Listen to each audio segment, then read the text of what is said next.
Olá, meus amados e amadas que nos acompanham em nosso canal de aulas de direito, especialmente nas atualizações que fazemos sobre direito previdenciário.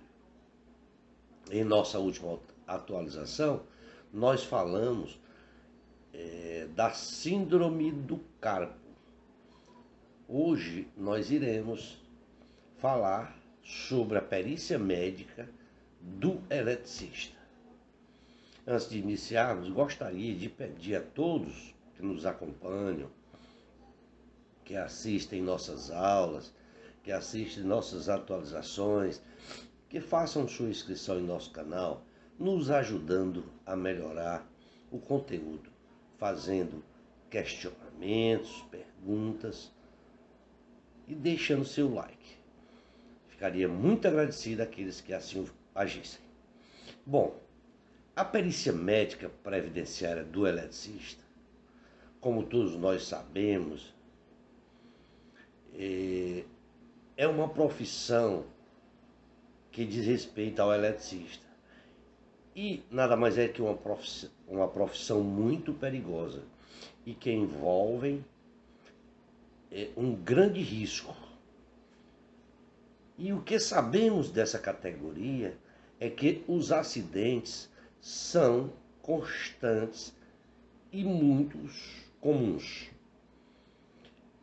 O nosso objetivo aqui é auxiliar todos no que diz respeito à ótica da perícia médica previdenciária da profissão do eletricista, assegurando que seus direitos sejam garantidos. Estimado, existe uma estimativa de que mais de 2 milhões de profissionais desta área atuam em nosso país. Eletricistas que atuam profissionalmente e outros que atuam em rede elétrica comum. Mesmo assim, são todos eletricistas profissionais que atuam na reparação e manutenção, implementação de instalações em redes elétricas, seja industriais, prediais e ou residenciais, através de serviços de vistoria de aparelhos elétricos, eletrodinâmicos, eletrônicos e de redes de distribuição de energia, identificando defeitos elétricos e substituindo ou reparando componentes ou desligamento de aparelhos elétricos e eletrônicos, além de instalações de outros tipos, dentre outros. Além disso, é possível que os eletricistas se especializem em instalações elétricas específicas, tais como as que existem em aviões, navios, bem como cabos e dados de plataformas móveis. Os acidentes mais comuns desses profissionais estão voltados à falta de uso do equipamento de proteção e segurança, os chamados EPIs, que, embora sejam eles obrigados, muitos não atentam para essa exigência, né? Também existem fatos em que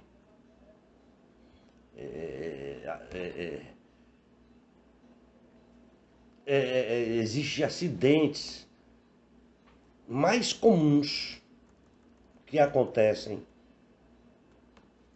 dessa área de eletricidade, certo? Que o profissional, após sofrer o acidente e após conseguir sobreviver, acaba ficando com sequelas graves, vez que o acidente com a carga elétrica compromete os membros do corpo, tais como as queimaduras, aquelas que são consideradas lesões graves. Também existem lesões internas muito graves. Os acidentes mais comuns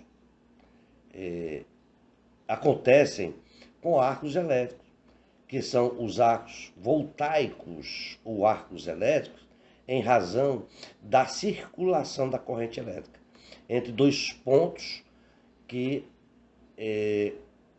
que correm no curso da conexão e desconexão de dispositivos elétricos entre aqueles dois pontos, né? Bem como em situações de curtos-circuitos. Esses tipos de acidentes, eles são altamente perigosos, uma vez que podem gerar queimaduras de segundo grau e ou até de terceiro grau. Também é possível observar acidentes que não tenham nexo somente com a carga elétrica, e sim como quedas, insetos, ataques de animais, etc. Sobre estes riscos, pode ocorrer ataques de abelhas, marimbondos e de até animais. Ademais, a queda ela pode ocorrer através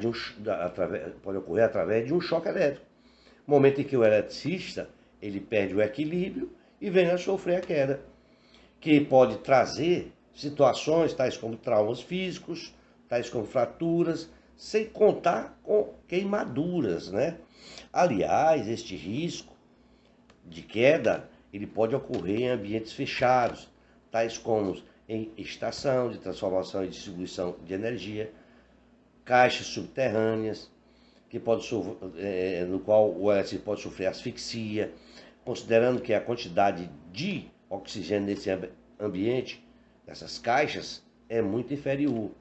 Sem falar em ambientes fechados, que estão mais propensos a ter a presença de mais agentes contaminantes. No caso de evidências quanto ao agravamento de enfermidades, quais sejam aquelas comprovadas por meio de laudos médicos e exames, existe a possibilidade de afirmar que há uma concausalidade, ou seja, em que o trabalho é que piorou uma enfermidade já existente. No caso de falecimento do profissional, é provável entrar com uma demanda solicitando pensão por morte, que acaba sendo possível ao oferir mais renda se a morte ocorrer em virtude do acidente de trabalho. E nesses casos, o cálculo do benefício é feito de modo distinto e de valor maior. Também pode acontecer que o indivíduo ele desenvolva uma doença por razões alheias ao seu emprego. Situações em que é impossível conseguir um benefício acidentário. Por exemplo, o auxílio-doença, aqueles casos do B91, né? Existem também casos em que o eletricista, ao sofrer o acidente ou obter uma doença que guarda nexo com o labor, o trabalho, desenvolver enfermidades ortopédicas, tais como lesões de joelhos, síndrome do túnel do carpio, lesões na coluna lombar e cervical, lesões no ombro, entre outras doenças ortopédicas. Também pode existir a possibilidade de o eletricista desenvolver a perda auditiva, induzida aí pelo ruído ocupacional, certo? Em virtude do barulho do transformador no local de trabalho e de outros equipamentos que possam acabar comprometendo a audição, sendo possível aí pedir uma aposentadoria especial. Falando dos benefícios previdenciários para eletricista, o importante é verificar qual o benefício previdenciário que possui mais vantagem para o paciente. Ou seja, sobre as doenças que comprometem a capacidade de trabalho desse profissional, as quais dependem da relação da enfermidade com o labor, o próprio trabalho. Caso não exista relação laboral, é o auxílio previdenciário lá no B31. Nas situações de incapacidade temporária e enfermidade não relacionadas ao trabalho, ao labor. E uma ou uma aposentadoria por invalidez previdenciária, lá no B32, nas situações de incapacidade definida, como condições sequelares, aquela condição que deixa sequela, e enfermidades não relacionadas ao trabalho. Caso exista uma relação laboral, o auxílio acidentário é o B91. É aquelas nas situações de incapacidade temporária e enfermidade em relação ao labor, apresentado por invalidez acidentária, lá no B92, nas situações de incapacidade definitiva e doença relacionada ao trabalho. Também é possível solicitar auxílio acidentário do B94 nas situações em que a sequela, independente da natureza dela, essa sequela ela é permanente. Contudo, não impossibilita que o segurado volte ao labor, gerando somente uma atenuação da capacidade através de possíveis solicitação, que é possível fazer a solicitação de readaptação profissional, situação em que o trabalhador se ausenta do exercício das suas funções que estão causando o seu problema de saúde e passará a trabalhar com outras atividades, né? Vamos ficar por aqui. Esperamos ter contribuído de alguma forma para todos vocês. Ao tempo em que contamos com todos vocês em uma próxima oportunidade. Também peço a vocês que vejam o direito penal. Estarei também fazendo atualizações lá no direito penal. Tá? Obrigado a todos e até uma próxima oportunidade.